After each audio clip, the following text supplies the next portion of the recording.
greetings and welcome to the HINZ conference. It's the 14th HINZ conference, and delighted to have with me on the couch, for want of better expression, Denise Irvine. Denise, lovely to see you. Now then, you were just chatting off camera and you were telling me that you are really into telehealth and you've been in it for quite some time. I suppose the questions which we'd love to know is where has telehealth come from and where is it going? So we'll start, where has it come from? Telehealth started many years ago, really, by the use of phone, but as our technology has increased, we've made use of it and really sort of exploited it.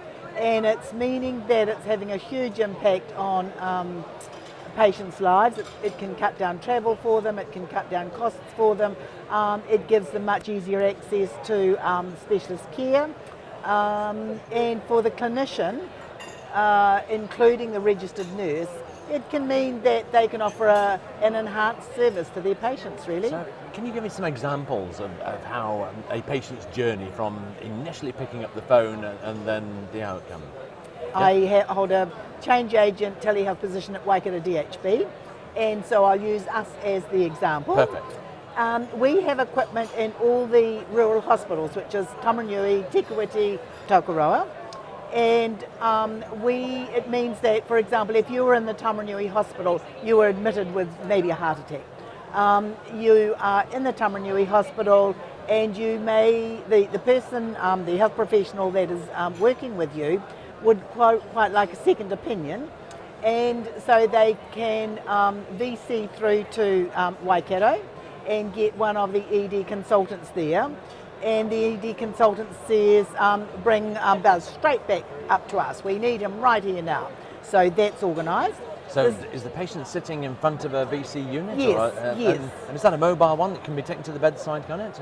No, the one that we're talking about at the moment in ED is actually at least static. It's in the ED unit, and you'd be lying on a bed and the camera would be placed so that the consultant in Waikato could see you. So they may say bring them straight through. They may say just stabilise them, and this is how you stabilise them, and then bring them through tomorrow morning. Or they might say, hey look, you're doing a really good job down there. We'll stay in touch by VC, and he'll be happier in his own hometown, and we're quite happy to support you through VC until the episode's complete. That's fantastic. And how long has that been around for, that technology described thus far? The technology's been around for quite a few years. Northland DHB was the one that really did a lot of pioneering in this area, and that was around, that was run by Wala Siwia, who's a renal physician up in Whangarei. He has got a very wide environment to cover, wide area to cover, and he couldn't get through all his patients, around all his patients. So he has patients' beds in the Kaitaia Hospital and one of the others up north, and he does a grand round every day.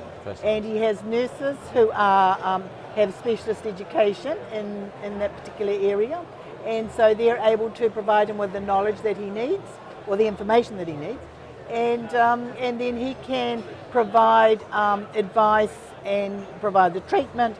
And he also does education to the nursing staff, or it may be a GP that's sitting in as well. Right. So it's so exciting. It is such a new... We can use it for, we're now competing with a voice which is nearly as good as mine.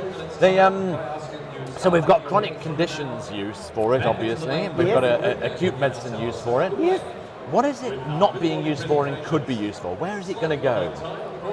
Gradually it will go out into the community, right, and we'll have grandma in her rocking chair with her tablet, consulting either with her GP or her consultant. Is that right? And is that technology in use now, or is that ready to go? We're not quite ready to go there yet, but I would say probably another year, right, and we'd be looking at that type of consultation, which opens the health service up so much, and it puts the patient in the forefront of whatever they want. Right. There's always a big curly one, this one, but the funding for it, who funds these initiatives? The DHBs need to fund them, but with the with the support of the National Health IT Board, they're starting to put requirements into the National Health IT plan that says to the DHBs, look, this is quite a large priority, and so therefore the DHBs are budgeting accordingly. Right. So it is highly possible that anybody with a smartphone or with a tablet in the foreseeable future will be able to, by means of an app or whatever it is, access almost any health professional anywhere who's linked into the same system. Just about, yes. That yes. is really very exciting. Yes, Isn't it? it's Especially all in New about Zealand. equity and access. Amazing. And what's the timeline, do you think? How close are we to that nirvana I've just described? I would say probably 1 to 3 years. Is that right? Yes. That's pretty close. Yes, it Yeah, is. yeah, It that- is. that'll happen. The technology is moving so quickly, Yes. and people are saying, "Oh, the elderly, they're not very good with technology." But I was reading something the other day, some literature that said that there's something like 58% of all over 65s consult their tablets frequently. Yes. So we've got people doing that. Of course they are. And also, just to put a Kiwi flavour on it, I presume we're inventing the first wheel there. This isn't a pre-invented wheel elsewhere in the world. Are we the cutting edge here as regards rural health? No. I was in touch with a consultant in Ontario about 2 weeks ago, and they've got a much broader system over there. They're more advanced than we are over there, Right. But we can learn from them. Fair point. And what I love about New Zealand is the fact that we just make it happen. Yes. We Yes. just get on and do it. Yes. And it's all about the patient. It is. A tablet and number 8 wire, isn't it? Absolutely. Really? Yeah, absolutely. Absolutely. Bless you. Well, look, thank you very much indeed, and let's hope this conference helps you with your cause. And Thank you very really much, nice to talk Buzz. to you. Thank you Thanks, again. Buzz. Thank you.